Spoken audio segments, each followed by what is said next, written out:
Rogue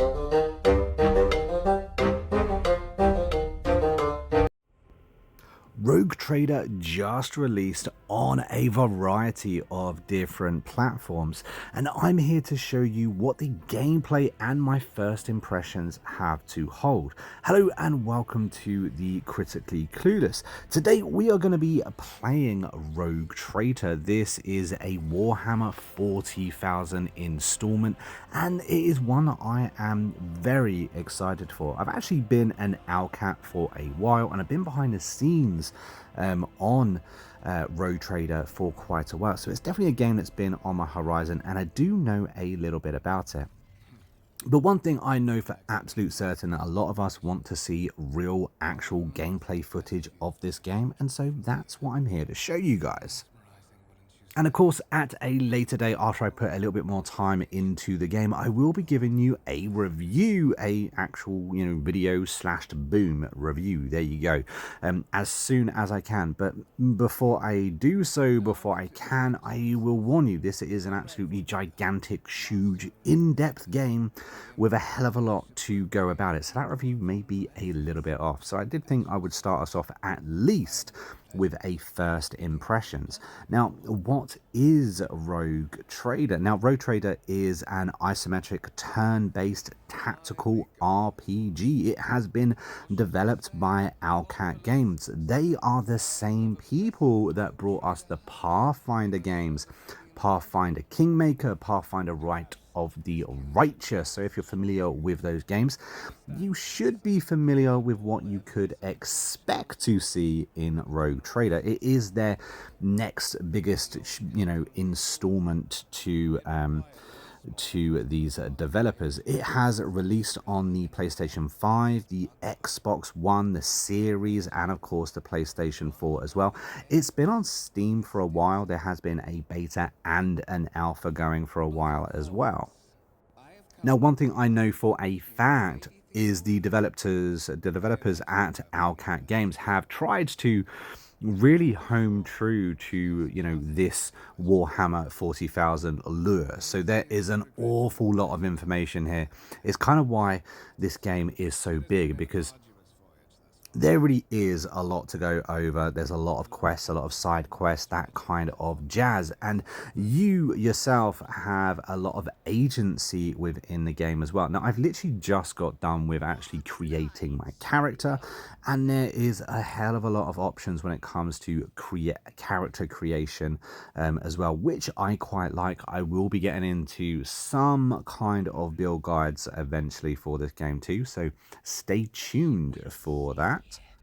Straight off the bat, I think one of the things that I think some people may be slightly disappointed with is the fact that it's not fully voice acted. It does start the game kind of suggesting that it might be, but unfortunately it isn't fully voice acted. But there is a hell of a lot of dialogue in this game. There really is a lot of options, and you, as your character, however you choose to create them, have an awful lot of agency in how you handle the different dialogues that come forward. Now, I'm going to hush, and so you can actually listen to some of the cutscene.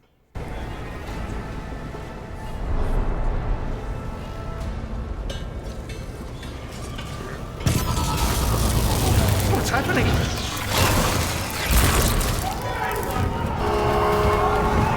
Run! The servitors have gone berserk!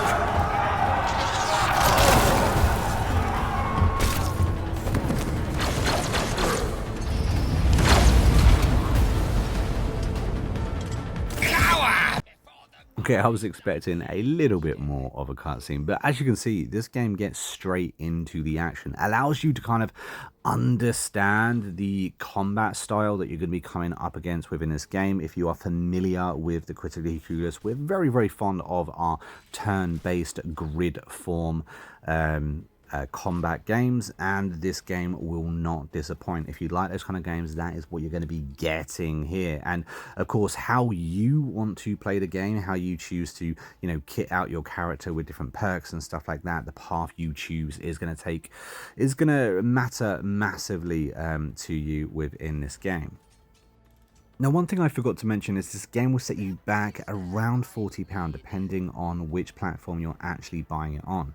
But this is an incredibly big game. So when it comes to, playtime for the amount of money you're actually spending, I say it's absolutely worth it. Now, I know I haven't actually gone into this game deeply just yet, and we're only like 5 minutes into the actual gameplay of the footage as well, but when it comes to value for money, this game's gonna have you covered.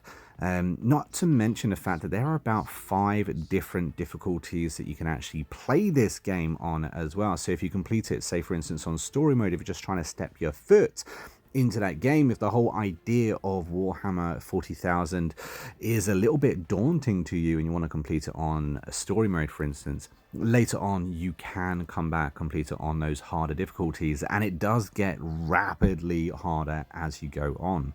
Now, I have been involved in the beta, as I mentioned previously. There were a few bugs in that, unfortunately. Good thing to mention though, we did get quite a significant day one release update. It was like 30 gig on the Xbox. So hopefully that has solved most of those issues. When it comes to actually reviewing the game later on, I will of course update you on that fact. If anything like Kingmaker and Wrath of the Righteous are to go on, these kind of games tend to have a few bugs on them. I don't know if it's the fact that it's using the Unity engine to actually drive the game or not, or it is what it is when it comes to these type of games, but bugs are probably to be expected. Hopefully we get nothing absolutely game breaking though, because it's one that I would love to spend a lot of time in. It's one that I would love to explore a lot more, because when it comes to Kingmaker, for instance, that was a fantastic game, one that I wanted to play so much, but unfortunately the bugs with inside it just meant that I couldn't play those games. But hey, is what it is. This is a new game. It is a fresh start, and it's coming at the end of 2023. It's probably a little bit too late to be a Game of the Year contender, but like I said, this is a hugely deep story, and one that I'm really excited to seek out.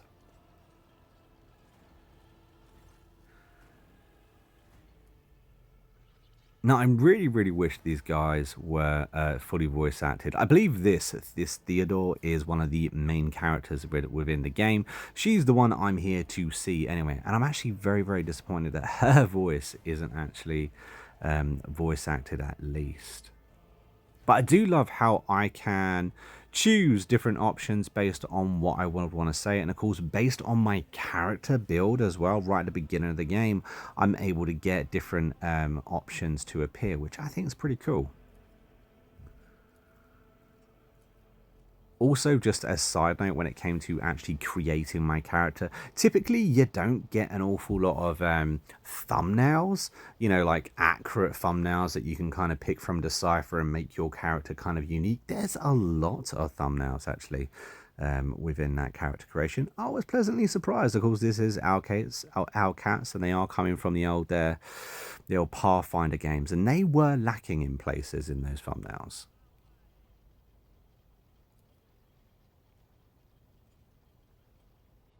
But anyway, guys, hopefully you have enjoyed this video. It's just a short, quick one, really, just to kind of give you my first impressions of the game, the general overall details of the game, and of course some actual gameplay at the beginning as well. Kind of gives you a good idea of whether you want to step your toes inside this game or not. Of course, if you do end up purchasing this game, please let me know what you think.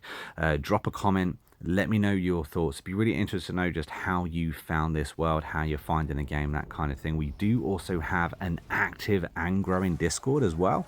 So if you fancy, sharing your experiences, you want to find more players of Rogue Traders, then feel free to join a server, come say hi, and let us know your thoughts. You can find the link for that Discord down in the description of this video. But until next time, guys, I've been the Monk, we've been the Critically Curious, and I will see you in the next video real soon. Until then, take it easy, and of course, as ever, guys, happy gaming.